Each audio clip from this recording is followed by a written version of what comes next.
அனைவருக்கும் வணக்கம். இந்த படத்தை பார்த்ததும் இந்த மாவட்டத்தில் ஒரு அமைச்சர் இருந்தார், செந்தில் பாலாஜி. அவரை பற்றி சொல்ல வேண்டிய அவசியமே இல்லை. ஏற்கனவே 15 முறை அமைச்சரவை மாத்தினப்போ இவரை மட்டும் மாற்ற மாட்டாங்க. அந்த அளவுக்கு ஒரு முக்கியத்துவமான அமைச்சராக இருந்தார். ஜெயலலிதாவுக்கு நெருக்கமாக, அதை விட சசிகலாவுக்கு நெருக்கமாக, அதை விட இளவரசிக்கு மிக மிக நெருக்கமாக இருந்தவர் செந்தில் பாலாஜி. யார முதலமைச்சரா தேர்ந்தெடுக்கலாம்னு சொல்றப்போ அந்த பட்டியல்ல இவரும் இருந்தாருங்க. இவருக்கிட்ட கேடு செந்தில் பாலாஜி பேரும் இருந்ததுதான் வேடிக்கை என்று மு.க.ஸ்டாலின் செந்தில் பாலாஜி மீது தேர்தல் பிரச்சார கூட்டத்தில் அடுக்கடுக்காக குற்றச்சாட்டுக்களை முன் வைத்ததுதான் நினைவுக்கு வரும். அத்துடன் செந்தில் பாலாஜி மீது வழக்கும் தொடுத்தது திமுக. காலம் மாறியது. திமுக அரவணைத்து கொண்டது. அந்த வழக்கில் இருந்து அவரை காப்பாற்ற திமுகவை களம் இறங்கியது. 2G வழக்கில் திமுகவின் கொள்கை பிறங்கி ராசா 468 நாட்கள் சிறையில் இருந்தார்.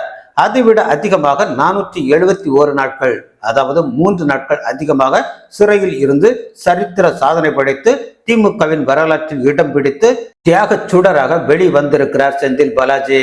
யார் போட்ட வழக்கில் செந்தில் பாலாஜி சிறைக்கு போனாரோ இப்போது அவர் வெளியே வந்ததை அதே திமுக கொண்டாடுகிறது. அது என்ன லாஜிக் என்றுதான் நமக்கு புரியவில்லை. உடன்பிறப்புகள் கொண்டாடும் அளவுக்கு செந்தில் பாலாஜி ஒன்றும் இந்த வழக்கில் இருந்து விடுதலை செய்யப்படவில்லை. ஜாமீனில் தான் வந்திருக்கிறார். நேரடியாகவோ மறைமுகமாகவோ சாட்சிகளுடன் தொடர்பு கொள்ளக்கூடாது. அதை மீறி சாட்சிகளுடன் தொடர்பு கொண்டால் ஜாமீன் ரத்து செய்யப்படும். ஒவ்வொரு திங்களும் வெள்ளியும் காலை 10 மணி முதல் 11 மணிக்குள் சென்னை அமலாக்கத்துறை அலுவலகத்தில் ஆஜராக வேண்டும். ஒவ்வொரு மாதமும் முதல் சனிக்கிழமை விசாரணை அதிகாரிகள் முன் ஆஜராக வேண்டும். பாஸ்போர்ட்டை நீதிமன்றத்தில் ஒப்படைக்க வேண்டும். விசாரணைக்கு ஒத்துழைக்க மறுத்தால் ஜாமீன் ரத்து செய்யப்படும் என பல்வேறு நிபந்தனைகளை விதித்திருக்கிறது நீதிமன்றம்.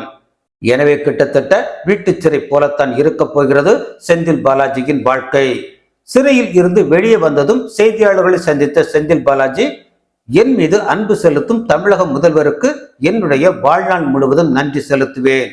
அரசியல் காழ்ப்புணர்ச்சியால் என் மீது பொய் வழக்கு போடப்பட்டுள்ளது.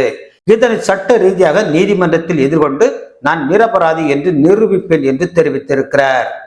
ஐயா செந்தில் பாலாஜி அவர்களே, உங்கள் மீது வழக்கு போட்டு சிறை செல்ல காரணமே அன்றைய எதிர்க்கட்சி தலைவரான மு.க.ஸ்டாலின் போட்ட வழக்குத்தான். அதற்குத்தான் அவருக்கு நன்றி செலுத்த போகிறீர்களா?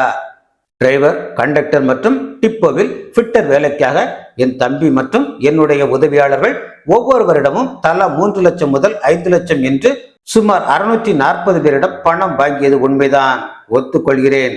ஆனால் அந்த பணத்தை எல்லாம் திருப்பி கேட்ட ஒவ்வொருவருக்கும் கொடுத்து விட்டேன்.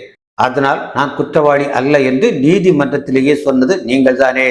அதே போல 82 மதிப்பெண் வாங்கியவருக்கு 28 மதிப்பெண் வாங்கியதாகவும், 91 மதிப்பெண் வாங்கியவர் வெறும் 19 மதிப்பெண் வாங்கியது போலவும் தேர்வில் மதிப்பெண் குளறுபடியை நான் நேரடியாக செய்யவில்லை, என்னுடைய உதவியாளர்கள் தான் செய்திருக்க கூடும் என்றும் ஒத்துக்கொண்டவரும் நீங்கள் தானே.